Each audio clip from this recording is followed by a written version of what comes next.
Hola, nosotros somos el equipo que va a presentar hemostasia y coagulación sanguínea. Bueno, primero quisimos colocar una nube de palabras donde agregamos varios conceptos que son importantes para este tema. Se puede decir que en condiciones normales la sangre circula en fase líquida en todo el organismo. Después de una lesión vascular, la sangre se coagula solo en el sitio de lesión para sellar únicamente el área lesionada. La transformación de sangre líquida en coágulo sólido está regulada por el sistema hemostático y dependerá de una interacción compleja entre la sangre y la pared vascular. ¿Qué es la hemostasia? La hemostasia va a ser el proceso biológico en el que el cuerpo detenga o pare el sangrado de un vaso lesionado para mantener la sangre circulando. También se puede denominar como el mecanismo de defensa para mantener la integridad de este sistema vascular. La hemostasia se produce en etapas llamadas hemostasia primaria, hemostasia secundaria y fibrinólisis. La hemostasia primaria va a consistir en que las plaquetas interactúan entre sí, formando un primer tapón que es débil e inestable. La hemostasia secundaria se depositan tiras de fibrina sobre el primer tapón y se forma el segundo tapón. Aquí es muy importante porque van a actuar lo que son los factores de coagulación para formar las fibras de fibrina. La fibrinólisis va a ser cuando la herida se ha recuperado, se tiene que desdoblar y retirar el coágulo. Podemos observar aquí cómo cuando un vaso se lesiona se da una vasoconstricción. Esto es debido a la endotelina, que es un vasoconstrictor muy potente. La pared vascular es, con la consecuencia de una lesión, va a producir lo que es esta contracción, también gracias al sistema nervioso, y esto es para disminuir el volumen sanguíneo y parar un poco la hemorragia. Aquí se va a formar el primer tapón plaquetario. Posteriormente se va a formar el segundo tapón plaquetario donde van a intervenir los factores de coagulación y va a haber más adherencia de plaquetas. Para esto, las primeras plaquetas debe de haber una secreción de sus gránulos, como es de serotonina, ADP y tromboxano 2, los cuales van a llamar más plaquetas. Los componentes de la hemostasia normal van desde vascular, plaquetario, el cual va a hacer la formación del tapón plaquetario, los factores de coagulación que van desde una vía intrínseca y extrínseca, y el control de la coagulación y fibrinólisis. Los componentes vasculares van desde la pared vascular, que es la primera línea de defensa, y la vitamina C, que es esencial para la síntesis de ácido hialurónico, el cual va a unir estas células. También es importante lo que son los nervios y los músculos que permiten la vasoconstricción, que es otro mecanismo de defensa transitorio. Los componentes plaquetarios de la hemostasia, importante aquí las plaquetas y su estructura, ya que las plaquetas van a ser fragmentos celulares procedentes de megacariocitos. Estas van a tener proteínas en su superficie de membrana, las cuales van a proveer una superficie adecuada para el anclaje de factores de coagulación. También es importante el calcio que hay intracelular y extracelular de estos fragmentos, ya que van a dar un fenómeno de flip-flop. Esto va a ayudar a que algunos gránulos salgan al exterior y hagan una membrana procoagulante y ayuden a la coagulación, favorezcan. Las características físicas y químicas de las plaquetas, pues como ya habíamos dicho, es importante porque la membrana van a tener glucoproteínas y estas van a evitar la adherencia al endotelio normal, pero cuando se expresan más lo que son los fosfolípidos, va a ser la fase de coagulación. Son aproximadamente de una semivida de 8 a 12 días y se eliminan en el vaso y como hemos dicho, son fragmentos a partir de megacariocitos. Bueno, la hemostasia primaria va a abarcar varios pasos, como es la adhesión, la liberación, la agregación y la formación del tapón hemostático. La adhesión es la primera parte donde las primeras plaquetas llegan y forman un tipo de membrana. Estas plaquetas se activan y empiezan a liberar lo que son sus gránulos en forma de ADP, serotonina o tromboxano 2, los cuales van a llamar más plaquetas y va a ser otra agregación de plaquetas y así se va a formar el tapón hemostático. La coagulación sanguínea en el vaso roto, bueno, esto depende. Si es un traumatismo grave, se va a dar de 15 a 20 segundos el coágulo. Cuando es un traumatismo menor, va a haber aumento del tiempo que es de 1 a 2 minutos. Aquí podemos observar que cuando hay una lesión, se va a activar lo que es el factor 2 con sus glucoproteínas, y entonces cuando empiecen a llegar las primeras plaquetas va a haber liberación de ADP y tromboxano A2. Estos van a ayudar a que lleguen más plaquetas, pero también hay un factor que se llama von Willebrand, el cual va a ser importante porque en contacto con el colágeno van a hacer un tipo de pegamento y van a ayudar a que el tapón plaquetario no se despegue con facilidad.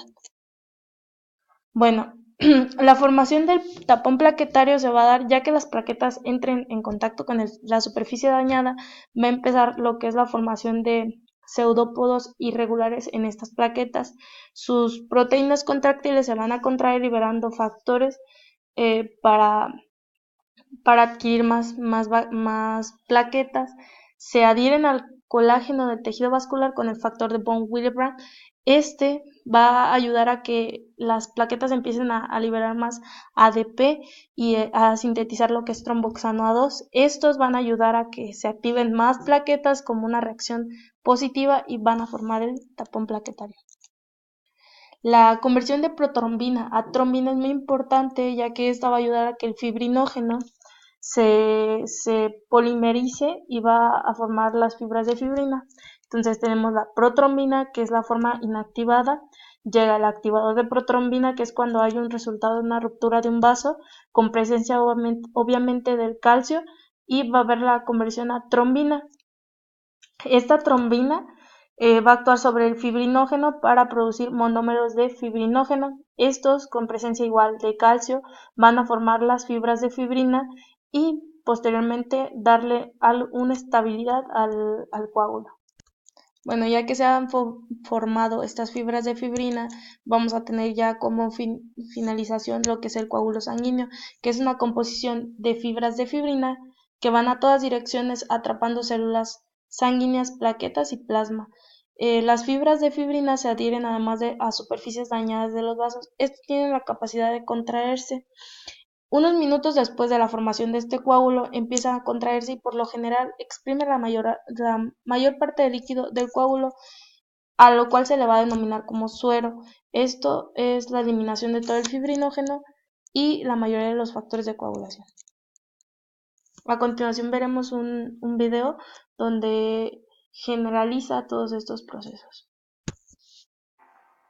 In a first step towards blood formation, are recruited to the site of vessel injury by narrow-spine molecules of the vessel wall, such as collagen and von Willebrand factor. This factor mediates the linking of platelets to collagen via a specific receptor in the platelet membrane. The resulting change of platelet effects from the plastic state into the dendritic form indicates activation. The activated platelet in turn releases pro-apoptotic molecules, such as adenosine diphosphate, ADP. By binding to its receptors, ADP induces application.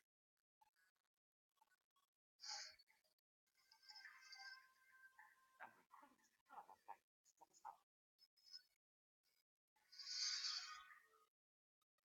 Thromboxane is another important mediator of platelet activation and aggregation. Under its influence, the platelets cross-link with each other. These interlocking mechanisms cause platelet activation to snowball. The clot grows rapidly. Activated platelets also trigger the coagulation cascade and thus the formation of thrombin. Thrombin, in turn, stimulates platelet activation even further. Continuous feedback. Additionally, thrombin induces the formation of fibrin for the mesh stabilizing the clot. The third reinforcing process of platelet activation, crucial in the formation of blood clots, is an obvious therapeutic role in conditions caused by inappropriately triggered blood coagulation. Bueno, entonces el inicio de la coagulación va a ser debido a varios mecanismos, como es traumatismo en la pared vascular o tejidos subyacentes, en traumatismo en la misma sangre, un contacto de las células endoteliales con el colágeno que se encuentra fuera del vaso y así posteriormente conduce a la formación del activador de protrombina para hacer la conversión a trombina. Bueno, los componentes bioquímicos de la hemostasia van a ser mediados por dos, vía extrínseca y intrínseca. Las extrínsecas van a empezar por un traumatismo de la pared vascular y de los tejidos circundantes, y la extrínseca es un traumatismo pero en la sangre. Aquí va a ser debido a factores de coagulación sanguínea que van a encontrarse en el plasma, pero están en sus formas inactivadas y por medio de enzimas proteolíticas se activan. Bueno, aquí son algunos de los factores.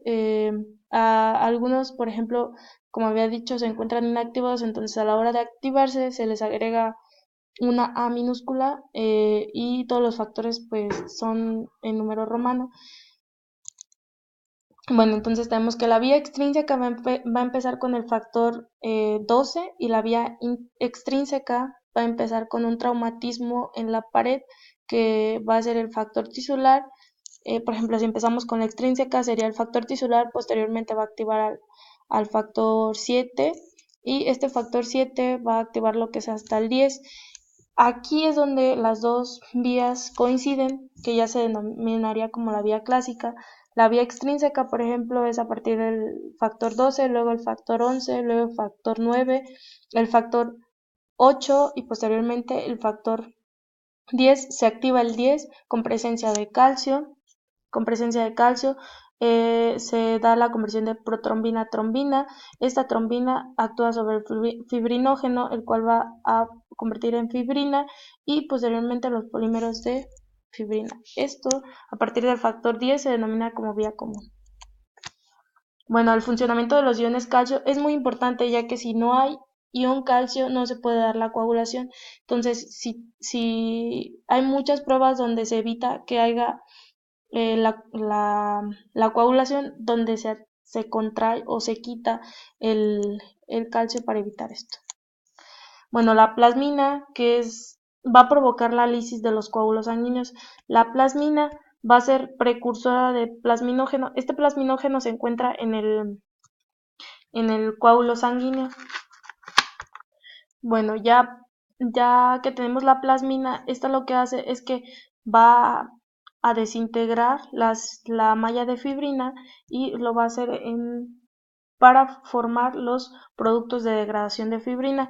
Aquí, por ejemplo, también entra lo que es ya el endotelio sano, va a producir lo que son activadores de plasminógeno, que son estos, y también la trombina, que es inhibidora para que ya no se siga formando lo que es el coágulo y así evitar una trombosis. Bueno, el tiempo parcial de protrombina es una prueba para el diagnóstico de trastornos de coagulación. Esto es como un dato donde el intervalo es de 22.3 a 34 segundos y se encuentra pues en hemofilia A y hemofilia B y otras coagulopatías. Las deficiencias del único factor de coagulación, pues estos se pueden dar, por ejemplo, con tratamientos como es la heparina, la warfarina, los medicamentos antitrombina y algunas enfermedades que dan por el factor de von Willebrand, moderada o grave. Normalmente también se pueden haber trombocitopenias o por defectos aislados del factor 7 y 13. Y por nuestra parte pues sería todo. También recordar que hay varios medicamentos anticoagulantes o que favorecen a la coagulación. Y ya, gracias.